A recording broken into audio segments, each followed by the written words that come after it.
नमस्कार मित्रों, भगवत चर्चा में एक बार फिर आप सबका स्वागत है। हम लोग भगवत गीता के 18वें अध्याय मोक्ष संन्यास योग पे बात कर रहे हैं। 49 श्लोकों तक हम लोगों ने कल तक वार्ता किया। आज 50वां श्लोक है जिस पे हम चर्चा करेंगे। मोक्ष संन्यास योग। यह अध्याय भगवत गीता का आखिरी अध्याय है। पूरी भगवत गीता का सार है इस अध्याय में। अगर आपने 17 अध्याय नहीं पढ़े हैं, नहीं सुने हैं, नहीं समझे हैं, सिर्फ 18वां अध्याय हृदयंगम कर लेते हैं तो यह आपके मुक्त के लिए पर्याप्त है। एक एक श्लोक, एक एक प्रकरण पूरे विस्तार के साथ है।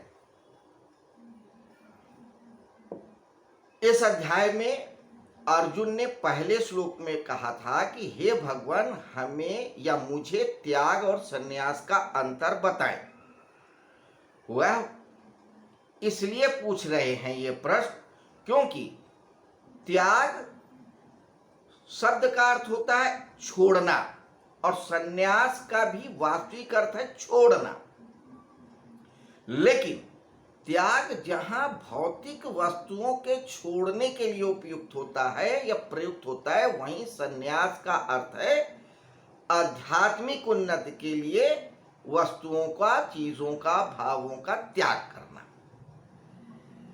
लेकिन कृष्ण के मुताबिक असली त्याग या असली संन्यास है कर्ता के भाव को त्याग देना कि मैं कर रहा हूं, यह मेरी वस्तु है, यह मेरा समाज है, यह मेरा परिवार है।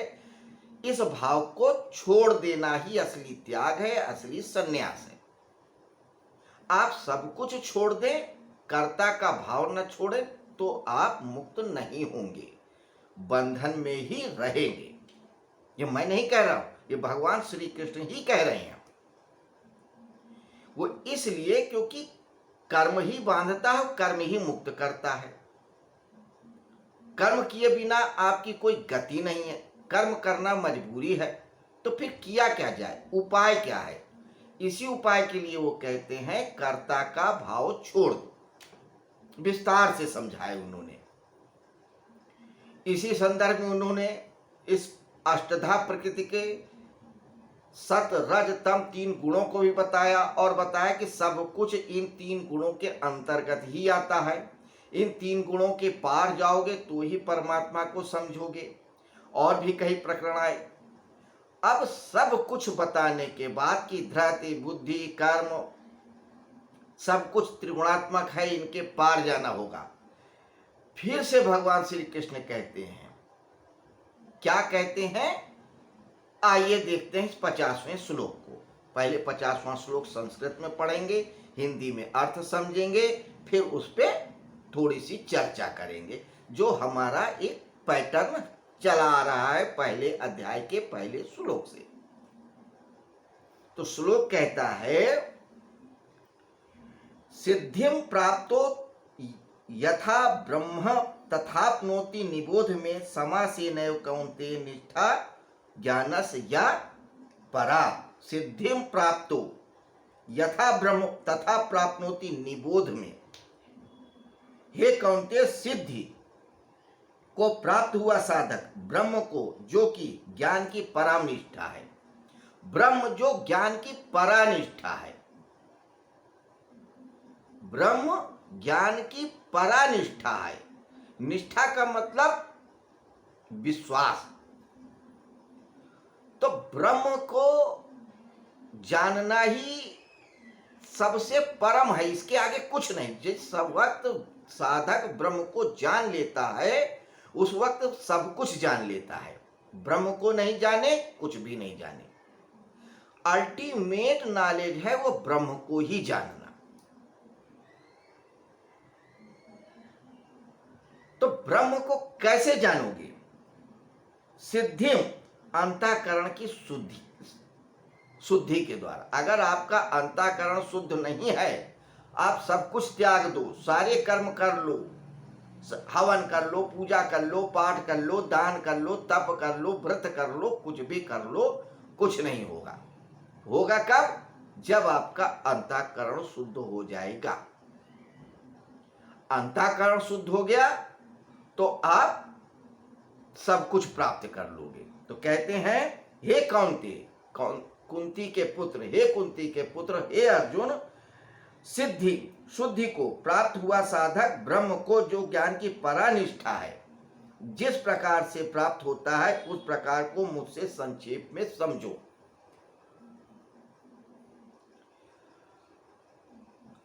क्या कह रहे हैं? ब्रह्म को ही जानना अल्टीमेट जानना है। असली ज्ञान ब्रह्म को ही जानना है।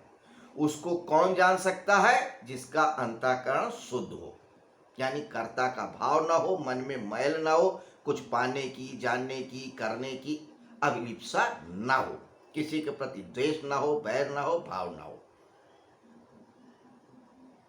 तो आप ब्रह्म को पा लेंगे। लेकिन सिर्फ अंतःकरण शुद्धि होने के अलावा भी बहुत कुछ चाहिए। वो तो है, मुख्य शर्त तो वही है, लेकिन कैसे प्राप्त करेंगे इसको तू संक्षेप में सुन। ये बात महत्वपूर्ण है, संक्षेप में सुन। क्यों कह रहे हैं कि अभी तक तो हमने बहुत विस्तार से बता दिया। सांख्य योग की बात किया, कर्म योग की बात किया, कर्म संन्यास योग की बात किया, आत्म योग की बात किया, ज्ञान विज्ञान योग की बात किया, क्षर अक्षर की बात किया, पर ब्रह्म की बात किया, विभूतियों की बात किया, विशाल पूर्ण स्वरूप को भी अनुभव किया, फिर भक्ति की भी बात किया, तीन गुणों की भी बात किया, तीन भावों की भी बात किया, सब किया, बहुत विस्तार से चर्चा किया।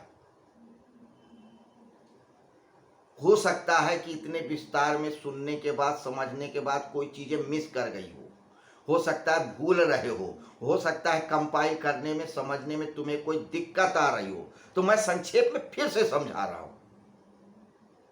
ऐसे टीचर लोग, गुरु लोग पढ़ाते हैं पूरा पाठ, उसके बाद सार और संक्षेप भी बता देते हैं कि रिवाइज हो जाए जो भी तुमने पढ़ा है, सुना है, समझा है। तो कहते हैं संक्षेप में मैं फिर से समझा रहा हूं कि उस ब्रह्म को कैसे प्राप्त किया जा सकता है, बहुत संक्षेप में। ये कृष्ण की अद्भुत शैली है। उसी शैली के हिसाब से वो अर्जुन को समझा रहे हैं। अब आगे के श्लोकों में संक्षेप में क्या बताएंगे, कैसे बताएंगे, इसको हम कल जानेंगे। तो कहने का तात्पर्य यहां पे ये है कि कोई जरूरी नहीं है कि आप बड़े बड़े ग्रंथ पढ़िए, वेद पढ़िए, उपनिषद पढ़िए, पुराण पढ़िए, अच्छी बात है, लेकिन बहुत थोड़े शब्दों में भी परम ज्ञान को जाना जा सकता है, उसको पाने की विधि को समझा जा सकता है, बहुत थोड़े से शब्दों में, मात्र 3 श्लोकों में। वे 3 श्लोक क्या हैं, इन पे कल चर्चा करेंगे। तो आज हम भगवत गीता के 18वें अध्याय के 50वें श्लोक पे चर्चा यहीं विराम पे लाते हैं। कल फिर मिलेंगे इसी समय, इसी जगह, इसी वक्त। लेकिन चलते चलते आपको फिर से याद दिला दे कि भगवत गीता में 18 अध्याय हैं, 700 श्लोक हैं। धृतराष्ट्र, संजय, अर्जुन और भगवान श्री कृष्ण के बीच वार्तालाप है। धृतराष्ट्र अज्ञान के प्रतीक हैं, संजय साक्षी भाव और विवेक के प्रतीक हैं, अर्जुन मनुष्यता के प्रतीक हैं, और भगवान श्री कृष्ण संपूर्णता और पूर्ण ज्ञान के प्रतीक है। तो नर से नारायण बनने की ये यात्रा है, यह विधि बताई गई है इस भगवत गीता में। ये तो इसका सार संक्षेप में रहा। इस बात को आप याद कर लें, गांठ बांध लें, समझ लें, चाहे जैसा भी कर लें, ताकि आप कम से कम ये तो कह सके कि हाँ, भगवत गीता में क्या है, हमें इतना तो मालूम है, कहीं शर्मिंदगी ना उठानी पड़े।